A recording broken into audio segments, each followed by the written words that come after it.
ಸ್ವಾಭಿಮಾನಿ ರೈತ ಪರ್ವ ಉದ್ಘಾಟನೆ ಹಾಗೂ ವಿಶ್ವ ರೈತ ಜಯಂತಿ ಆಚರಣೆ. ರೈತ ಈ ದೇಶದ ಬೆನ್ನೆಲುಬು. ರೈತನಿಗೆ ಸಂಕಷ್ಟ ಬಾರದಂತೆ ನಾವು ನೀವು ನೋಡಿಕೊಳ್ಳಬೇಕು.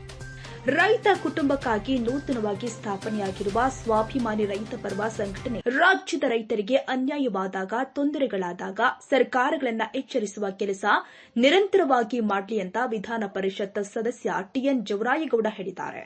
ಬೆಂಗಳೂರಿನ ಮಾಗಡಿ ಮುಖ್ಯ ರಸ್ತೆ, ಸುಂಕದಕಟ್ಟೆಯ ರಾಜೀವ್ ಗಾಂಧಿ ನಗರ ಮುಖ್ಯ ರಸ್ತೆ, ಕೆಬ್ಬೆಹಳ್ಳಿ ಸರ್ಕಲ್ ಹತ್ತಿರವಿರುವ ಕಚೇರಿಯಲ್ಲಿ ಸಂಸ್ಥಾಪಕ ರಾಜ್ಯಾಧ್ಯಕ್ಷ ದೇವೇಗೌಡರ ನೇತೃತ್ವದ ಸ್ವಾಭಿಮಾನಿ ರೈತ ಪರ್ವ ಉದ್ಘಾಟನೆ ಹಾಗೂ ವಿಶ್ವ ರೈತ ಜಯಂತಿ ಆಚರಣೆಯಲ್ಲಿ ಪಾಲ್ಗೊಂಡು ಜ್ಯೋತಿ ಬೆಳಗಿಸಿ ಉದ್ಘಾಟಿಸಿ ಮಾತನಾಡಿದರು. ಸ್ವಾಭಿಮಾನಿ ರೈತ ಪರ್ವದ ಸಂಸ್ಥಾಪಕ ರಾಜ್ಯಾಧ್ಯಕ್ಷ ಸಿ ದೇವೇಗೌಡರು ಮಾತನಾಡಿ, ಹಲವಾರು ವರ್ಷಗಳಿಂದ ಪತ್ರಿಕೋದ್ಯಮದಲ್ಲಿ ತನ್ನನ್ನು ತಾನು ತೊಡಗಿಸಿಕೊಂಡಿದ್ದು, ರೈತರ ಕಷ್ಟ ಸುಖಗಳನ್ನು ಕಣ್ಣಾರೆ ಕಂಡಿದ್ದು, ರೈತರು ಬೆಳೆದ ಬೆಳೆಗೆ ಸರಿಯಾದ ಬೆಲೆ ಸಿಗದೆ ಆತ್ಮಹತ್ಯೆಯಂತಹ ದಾರಿ ಹಿಡಿದಾಯಿತು.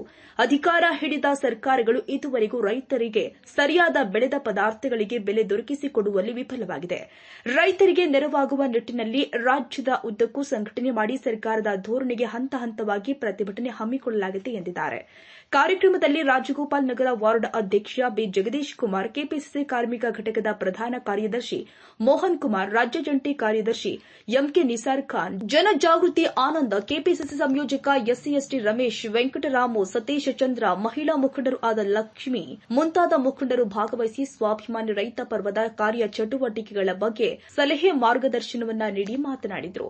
ರಾಜ್ಯ ಪ್ರಧಾನ ಕಾರ್ಯದರ್ಶಿ ಬಿಎಲ್ ಸುದರ್ಶನ್, ರಾಜ್ಯ ಕಾರ್ಯಾಧ್ಯಕ್ಷರು ಕೃಷ್ಣಮೂರ್ತಿ ವಿ, ರಾಜ್ಯ ಉಪಾಧ್ಯಕ್ಷರು ಯುವ ಘಟಕದ ರಾಜ್ಯಾಧ್ಯಕ್ಷರು ಆದ ರಮೇಶ ಸಿಸಿ, ರಾಜ್ಯ ಉಪಾಧ್ಯಕ್ಷರು ಹಾಗೂ ಶಿಸ್ತು ಸಮಿತಿ ರಾಜ್ಯಾಧ್ಯಕ್ಷರು ಆದ ಚಂದ್ರಶೇಖರ್ ಕೆಆರ್, ಸಂಘಟನಾ ಕಾರ್ಯದರ್ಶಿ ರಂಗರಾಜು, ಗುರುಮೂರ್ತಿ ರೆಡ್ಡಿ, ರಾಜ್ಯ ಉಪ ಕಾರ್ಯಾಧ್ಯಕ್ಷರು ಸುರೇಶ್, ರಾಜ್ಯ ಸಂಚಾಲಕರು ಮಂಜುನಾಥ್ ವಿ, ರಾಜ್ಯ ಖಜಾಂಚಿ ಅನಂತ ಹೆಚ್, ಕಾನೂನು ಸಲಹೆಗಾರರು ಚಿಕ್ಕರೇವಣ್ಣ, ರಾಜ್ಯ ಹಿರಿಯ ನಿರ್ದೇಶಕರು ಹನುಮಯ್ಯ, ರಾಜ್ಯ ನಿರ್ದೇಶಕರು ಹೊನ್ನೇಗೌಡರು, ರಾಜ್ಯ ಹಿರಿಯ ನಿರ್ದೇಶಕರು ಸೇರಿ ವಿವಿಧ ಜಿಲ್ಲೆಯ ಅಧ್ಯಕ್ಷರುಗಳು ಭಾಗವಹಿಸಿದರು.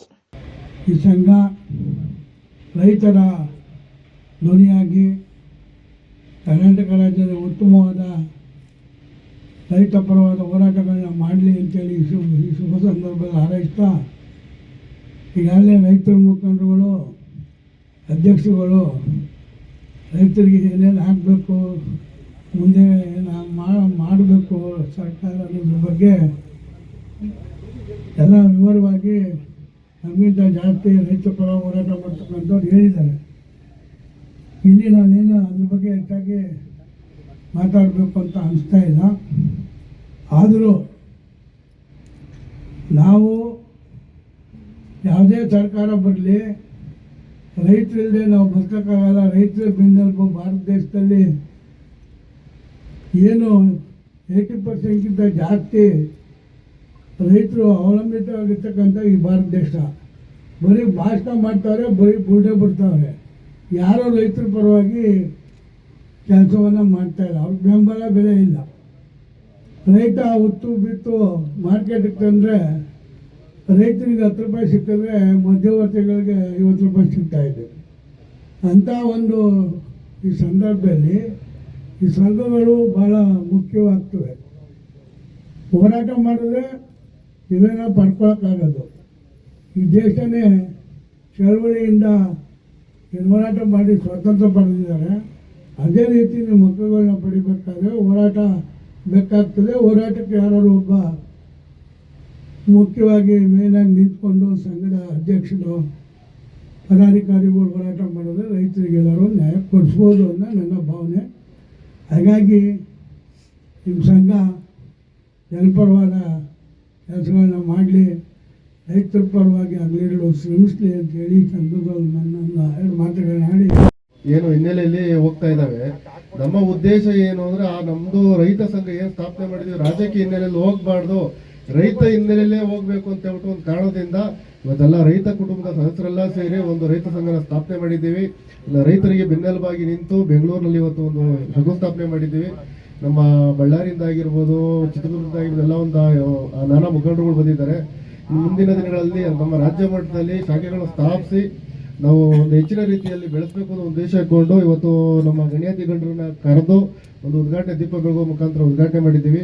ಇನ್ನು ಹೆಚ್ಚಿನ ರೀತಿ ರೈತರು ಎಚ್ಚೆತ್ಕೋಬೇಕು ಅಂತ ಹೇಳ್ಬಿಟ್ಟು ಈ ಅಕ್ರಮಗಳ ವಿರುದ್ಧ ಎಚ್ಚೆತ್ಕೊಂಡು ನಮಗೆ ಸಹಕಾರ ಕೊಡಿ, ನಾವು ನಿಮ್ಮ ಪರವಾಗಿ ಪ್ರತಿನಿತ್ಯ ಹೋರಾಟ ಮಾಡಲಿಕ್ಕೆ ಸಿದ್ಧರಿದ್ದೇವೆ ಅಂತ ಹೇಳ್ಬಿಟ್ಟು ಅನ್ನೋದು ರೈತರದು ಮೊದಲಿಂದಾನು ಐತೆ. ಆದರೆ ನಾನು ಹೇಳಕ್ಕೆ ಏನು ಇಷ್ಟಪಡ್ತೀನಿ ಅಂದರೆ, ಒಬ್ಬ ಮನುಷ್ಯ ಆ ತಕ್ಕನಾಗಿ ಒಂದು ಕಮಿಟಿ ಮಾಡಿ ಅವ್ರಿಗೆ ಮುಂದೆಗಡೆ ಫೋಕಸ್ ಕೊಡೋರು ಹಿಂದೆಗಡೆ ಎಷ್ಟು ಜನ ಇದ್ದಾರೆ ಅದು ಬಹಳ ಮುಖ್ಯ ಆಗುತ್ತೆ. ನಾನೇ ಒಂದು ಲೀಡರ್ ಆಗಿ ನಾನೇ ಮಾಡ್ತೀನಿ ಅಂದರೆ ಸಾಧ್ಯ ಇಲ್ಲ. ನನ್ನ ಹಿಂದೆ ಇರೋರಿಗೆ ತಗೊಂಡು ಅವ್ರಿಗೆಲ್ಲ ಅರ್ಥ ಮಾಡಿಸಿ ಕರ್ಕೊಂಡೋಗಿ ಆ ತಕ್ಕನಾಗಿ ಅವರು ಮಾಡಿದ್ದಾರೆ ಅಂದರೆ ಅದಕ್ಕೆ ನಾನು ಥ್ಯಾಂಕ್ಸ್ ಅಂತ ಹೇಳುತ್ತೀನಿ. ಮುಂದೆ ದಿನಗಳಲ್ಲಿ ಇನ್ನೂ ನೀವು ಜೋರಾಗಿ ಮಾಡಿ.